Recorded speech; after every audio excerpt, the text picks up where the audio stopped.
Alhamdulillahi Rabbil Alamin. Wassalatu wassalamu ala rasuli Rabbil Alamin. Nabiyyina wa habibina wa qudwatina Muhammad ibn Abdullah. Wa ala alihi wa sahbihi. Wa man sar ala nahjihi wa ihtada bihadihi wa istanna bisunnati ila yaumiddin. Amma ba'du. Yang dihormati Puan Hajah Zainab selaku Ketua Pusat Pengajian ZEK Al-Quran wal Qiraat di Singapura dan semua warga kerjanya, para pencinta ilmu sekalian. Alhamdulillah, syukur kita kepada Allah Azza wa Jalla pada hari ini 13 Disember 2025 bersama dengan 22 Jumadil Akhirah 1447, di mana ada satu program yang dianjurkan oleh Pusat Pengajian ZEK Al-Quran wal Qiraat, program perbincangan daurah fiqh at-taharah dan juga as-salah. Maknanya yang pertama perbincangan kita tentang taharah dalam kalangan kita, orang yang sihat walafiat, dan insya-Allah saya akan tambah juga fiqh taharah bagi orang yang uzur, orang-orang yang sakit, orang yang perlukan kepada bantuan, bagaimanakah cara mereka bertaharah, insya-Allah. Kemudian kita akan pergi kepada salat. Nah, solat yang sempurna biiznillah azza wa jalla. Semua kita bila solat, kita nak sempurnakan solat kita sebagaimana yang disabdakan oleh Nabi sallallahu alaihi wasallam, wasallu kama raaitumuni usalli. Solatlah kamu sebagaimana kamu tengok aku solat. Nah, jadi hendaklah kamu bersolat sebagaimana kamu tengok aku solat. Jadi itulah cara kita nak solat macam mana. Kita cuba belajar dalam sebuah kitab yang menarik. Kitab ini diterima pakai, dikeluar oleh Jabatan Agama, Jabatan Kemajuan Islam Malaysia. Terjemahan dia, nama dia Al-Fiqhul Manhaji, Fiqh Mazhab Syafi'i. Namun begitu, ana tetap akan menghuraikan mengikut pandangan-pandangan ulama semasa, mengikut keperluan kita sekarang. Sebab kita sekarang ni duduk dalam suasana yang macam-macam keadaan. Mungkin ada sebahagian penyakit ataupun masalah yang tidak ada zaman dulu. Tak ada zaman orang-orang tua kita zaman dulu, penyakit-penyakit. Khususnya dalam at-tib, dalam perkara yang berkait dengan perubatan. Yang berkait dengan perubatan ni banyak. Jadi sekarang ni kita tengok orang solat atas kursi pun ada, solat di atas kenderaan ada, solat di atas kapal terbang pun ada, yang solat betul pun ada, yang solat hormat waktu pun ada. Maka bagaimana keadaan kita nak menangani masalah yang sepatutnya kita lakukan apabila dalam keadaan terdesak. Jadi itu dua perkara. Dan juga kita tak lupa juga, di antara program yang kita usahakan untuk perbincangan ini, iaitulah amalan-amalan kita ni, kita cuba nak cari rahsia di sebalik amalan itu sendiri. Dia panggil mahasinul Islam ataupun dia panggil rahsia syariat, hikmat syariat. Contohnya bila kita berwudu, kenapa kita kena basuh muka, basuh tangan, sampai di kepala tak payah basuh. Sampai di kepala kita tak perlu basuh. Kita mengatakan kepala kita perlu kepada apa? Perlu kepada sapu je. Jadi tak perlu basuh. Kita kata itu di antara perkara yang pentingnya dalam kehidupan kita ini. Kepala tak payah basuh dan kita hanya sapu. Apa sebab? Apakah rahsia? Kemudian dalam kita solat, dia solat agak suka sikit nak cari. Kenapa subuh? Orang tak akan tanya, kenapa subuh 2 rakaat? Kenapa maghrib 3? Kenapa yang lain 4? Yang ada jawapan, kita jawab. Yang tak ada jawapan, kita tak boleh jawab. Kalau nak jawab juga pun tak jadi.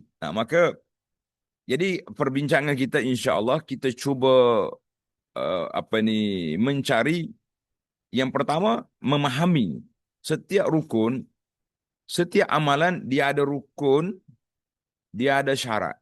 Nah, satu dia panggil syarat. Nak solat, syarat dia kena ada. Masuk waktu, kena tutup apa ni, tutup aurat, menghadap ke arah kiblat, contohnya kita kata. Kemudian dalam amalan solat itu sendiri, apa pula? Dia ada rukun pula. Berdiri, niat, baca Fatihah, itu rukun. Kemudian setiap bacaan tu kenapa dibaca seperti ini? Kenapa dalam doa iftitah contohnya kita mula baca dengan wajah tu, wajhiya lillazi fataras samawati wal ard, aku hadap muka aku ini kepada Tuhan yang mencipta langit dengan bumi. Jadi kita kena belajar pula di situ. Kita kena belajar juga di situ. Apakah rahsia, bagaimanakah keadaan, kenapa kita kena baca bacaan ini? Contohnya dalam Al-Fatihah sampai 17 rakaat, 17 kali kita kena baca Fatihah. Apakah rahsia? Apakah sebab yang kita nak usahakan sama-sama nanti supaya kita dapat melakukan solat secara baik, biar kita khusyuk dalam solat kita itu, insya-Allah. Biar kita khusyuk dalam solat kita. Kalau kita solat saja rutin macam kita duduk solat sekarang, itu dia panggil rutin je solat. Solat, lepas pada solat tu terpaksalah habiskan rukun-rukunnya. Tapi lepas solat kita tak terasa ada kesan. Ada kesan yang baik dalam jiwa kita. Kita tak terasa. Kenapa aku solat? Apa sebabnya? Apa rahsia dia? Jadi kita tak terasa kesannya. Maka kesan itu yang kita cuba nak cari. Dia panggil rahsia khusyuk dalam solat. Khusyuk dalam solat, itu dia panggil rahsia besar solat. Karena itu Allah Ta'ala letak satu matlamat besar solat. Inna salata tanha anil fahsya'i wal munkar. Bahawa solat itu mencegah manusia daripada perbuatan mungkar, perbuatan keji, dan perbuatan tak baik. Tapi dari sudut realiti sekarang kita tengok, orang solat. Tapi orang yang sama juga lepas solat, paling tidak duduk mengumpat orang, mengata orang. Orang sama juga. Lepas solat pergi ambil benda-benda yang haram. Di manakah letaknya inna salata tanha anil fahsya' wal munkar? Solat itu mencegah perbuatan keji dan munkar. Itu duduk di mana? Maka ini yang kita nak cuba usaha cari supaya para peserta sekalian mendapat faedah daripada mana? Daripada ilmu yang kita belajar. Jangan pula ada orang kata, alah, aku dah solat berpuluh tahun dah. 50 tahun dah solat, baru nak ulang kaji. Kita kata solat ni walaupun kita buat berapa tahun dah pun, berapa lama dah kita ibadat pun, tetapi rahsia solat itu tetaplah ada. Setiap kali kita masuk dalam buku solat, kita akan jumpa perkara-perkara baru yang Allah Ta'ala anugerahkan kepada orang yang melakukan solat. Jadi setiap kali kita solat, kita akan jumpa perkara-perkara yang baru, yang cantik, yang molek. Sebab apa? Sebab di situlah kita akan jumpa kelebihan-kelebihan yang Allah Ta'ala anugerahkan kepada kita, para jemaah sekalian. Jadi, ana bagi intro mukaddimah ini supaya para jemaah akan rasa semangat untuk mengikuti program yang dianjurkan oleh Pusat Pengajian ZEC ini. Jangan kata pula, kita dah lama dah solat ni Ustaz, takkanlah nak belajar solat lagi. Kita kata tak apalah, lama pun. Selagi hayat di kandung badan, selagi itulah kita perlu kepada pengajian. Selagi hayat di kandung badan, selagi itulah kita perlukan kepada pengajian. Sampai bila-bila? Jawabnya sampai pada mana? Sampai kepada kita berakhirnya umur kita ini, insya-Allah. Jadi selagi umur kita masih ada, kita salat, kita belajar sebagaimana imam-imam yang besar dinukilkan daripada Imam Ahmad bin Hanbal, seorang imam Ahlus Sunnah. Dia kata apa? Kita belajar ni minal mahdi ilal lahdi, daripada buayan sampai ke lahat. Dari buayan sampai ke lahat. Sebab apa? Sebab selagi kita hidup, kita kena belajar. Perkara yang sama. Saya yakinlah puan-puan ni semuanya chef belaka ni, pandai masak. Kalau nak kata aku dah masak beratus tahun, dah berpuluh tahun dah masak. Duk makan nasi dah berpuluh tahun dah, berguni-guni dah berhabis. Tapi masih lagi. Nah, sekali-sekala masuk lagi kelas. tahsin apa ni, tahsin masakan. Oh, dia kata, Ustaz, kita tahsin tajwid je. Tahsin masakan. Pergi kursus masak tu, tahsin masakan lah itu. Sebab nak cari menu baru, nak cari taste yang orang panggil semasa, mengikut kesesuaian dengan anak-anak muda sekarang. Orang dulu makan kuih lain. Yang kuih-kuih sekarang ni lain dah. Orang pergi ke kopitiam, orang pergi ke kafe mana-mana. Dulu orang kopi tumbuk ya kat rumah, sekarang ni kopi mesin.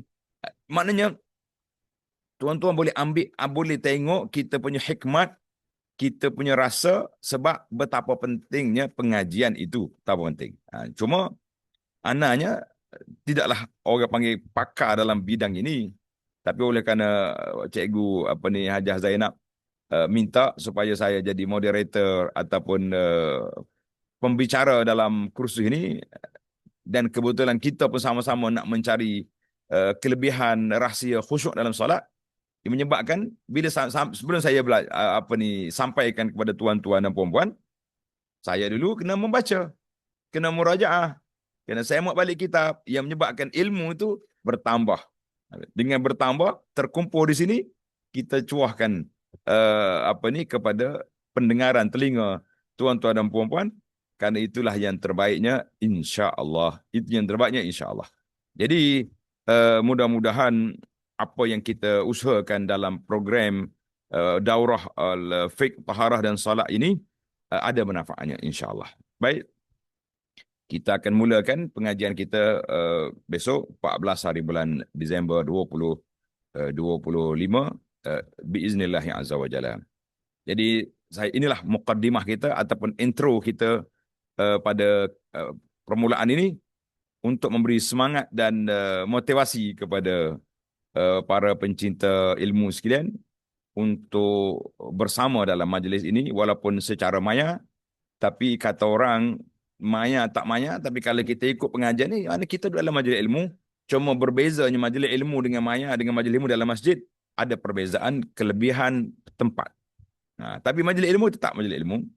Tapi kelebihan berada dalam majlis ilmu, itu kita tak nak nafilah. Itu kelebihan berada dalam majlis ilmu secara fizikal di masjid, di rumah Allah.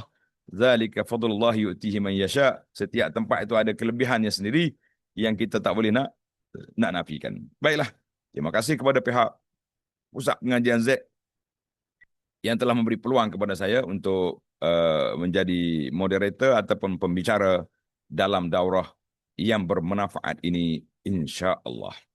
Insya-Allah, kita kata insya-Allah. Mudah-mudahan ianya menjadi saham bekalan ilmu kita ke akhirat dalam melakukan ibadat yang terbesar. Subhanakallahumma bihamdika asyhadu an la ilaha illa anta astaghfiruka wa atubu ilaik. Wa sallallahu ala nabiyyina Muhammad wa ala alihi wa sahbihi ajma'in walhamdulillahi rabbil alamin. Wassalamualaikum warahmatullahi wabarakatuh.